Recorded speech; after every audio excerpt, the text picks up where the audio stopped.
it's Chris Eads, known online as Wootini, here with another Gay Gamer video podcast. No movies this week, just PlayStation. I have to say, it's been just over a week now,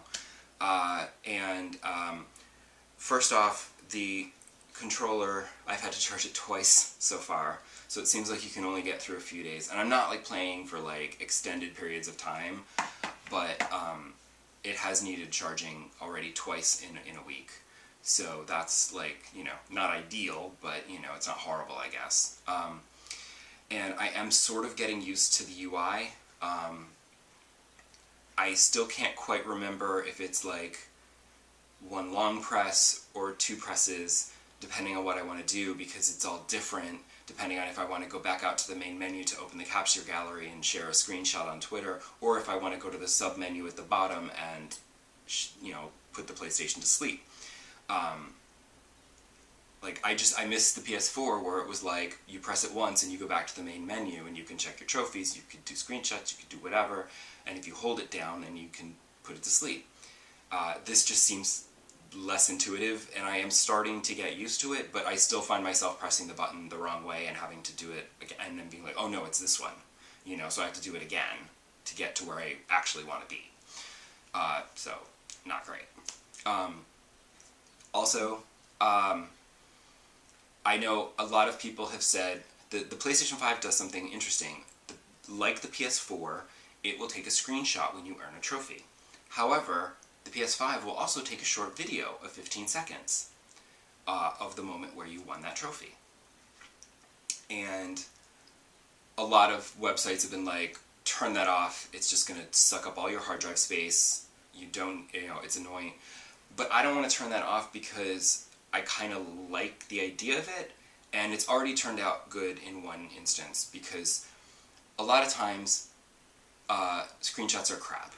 And I never understand the ones that take place, like the story trophies, that take place during cutscenes. It's like, can you not, like, when you're programming the game, say, like, this is where you're going to earn the trophy, so you get a nice screenshot that looks really cool. But, like, the action ones where you're like, you know, oh, you did 30 headshots, you get a trophy now.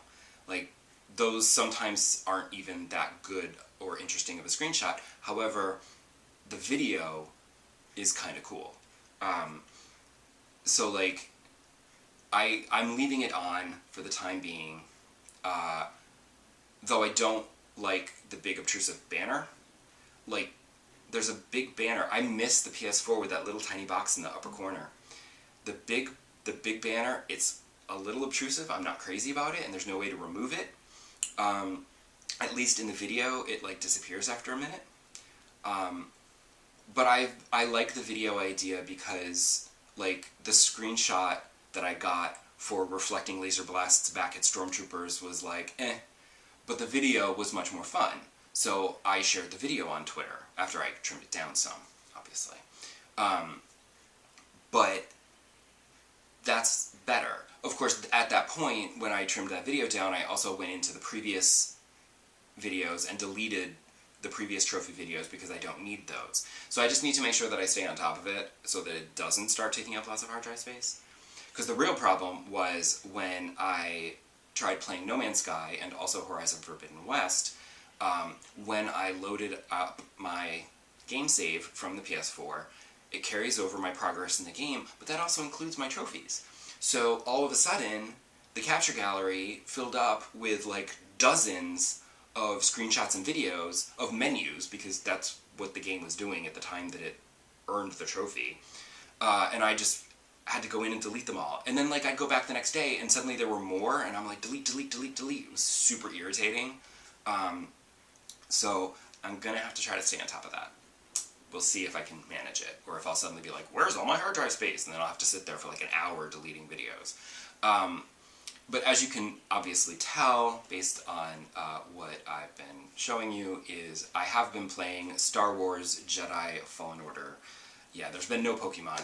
I wanted to play with my new toy. And this, you know, like, yes, I could have just played No Man's Sky, but I wanted to play something new. Unfortunately, the problem is that Jedi Fallen Order is not a PS5 game. It was a PS4 game from, like, you know, whatever, a couple years ago that they basically just sort of upgraded to PS5. So, like, the load times are nice, and I guess the graphics are kind of crisp. I mean, sometimes during cutscenes you can see, like, texture in clothing, which is kind of impressive, honestly. But, like, overall, it's not a PS5 game. I don't think we're going to get one of those for a little while yet. I mean, that I'll play. They exist, not that I'll play. But I just want to play something on my PS5. So, and I spent money on it, so it's not like a game I got for free with PlayStation Plus. Like, I spent, it was $9.59. It was on sale for $9.59, and I said, I'm finally going to bite and get this game. Even though this means that it'll show up as a PS Plus game, like, next month. So it's been sitting in there, and I'm just like, this is what I want to play next, because I want to play something I spent money on instead of something I got for free. Even though I'm paying for PS Plus, it's still, you know what I mean. Anyway, it's a good game. It's not exactly my favorite genre. Like, I'm much more of like an RPG adventure kind of person. I like a big open world to explore and see the scenery and find side quests and do all the little bits and bobs. This is very much an action adventure game. It is very linear. All these planets are full of bottomless pits and precarious platforms, and, like, there's no open spaces to wander freely. Everything is, you're on the verge of falling to your death. And there's, of course, enemies literally everywhere. And there's the thing where you, when you save your game at a save point, you can also rest to regain your health and your stims, which are your health packs. But doing so, all the enemies respawn. So you have to be strategic about when you heal or not, because there was one area where I was working on this extended puzzle and I had defeated the enemy, so I could never heal. I had to hope I didn't run into any more enemies because I couldn't heal because he would come back and I would have to fight him again. And I mean, I guess that's helpful if you want to, like, grind to level up. Just keep respawning your enemies, but, like, I didn't feel like doing that. So you have to be a little strategic about when you want to heal and when you don't. So that's interesting, but it's not really, like, my favorite kind of gameplay element, so whatever. But it's been okay. I'm not the best at the combat. I tend to forget that I have Jedi powers, and I'm just slashing with my lightsaber, but then I'll get defeated, and then I'll die, and then I'll have to respawn, and then I have to go back to kill that enemy so I can get back my experience points. Which is why sometimes if I get killed by exploring off to the side and I get killed by a big optional enemy, I will just restart the game so that I don't have to go there and deal with it. But if it's a story fight, I'm going to have to get through that fight anyway, so then I don't mind, because I'll have to kill them. So then I'll get my experience back and it's fine.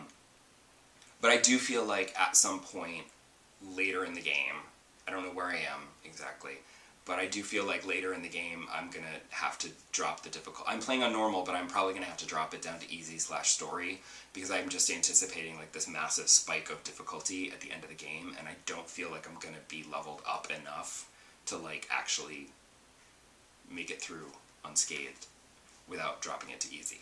But we'll see. I don't know. So far so good. You know, it's a little frustrating, but it's cool, and, you know, it's Star Wars, so it's kind of cool, and it's, you know, it's fun, at times. So, yeah, I think that's it for this week. Come back next episode, and I'll probably have some more Star Wars to talk about, and see if I've gotten frustrated or had to drop the difficulty, or whatever. See you then. Bye!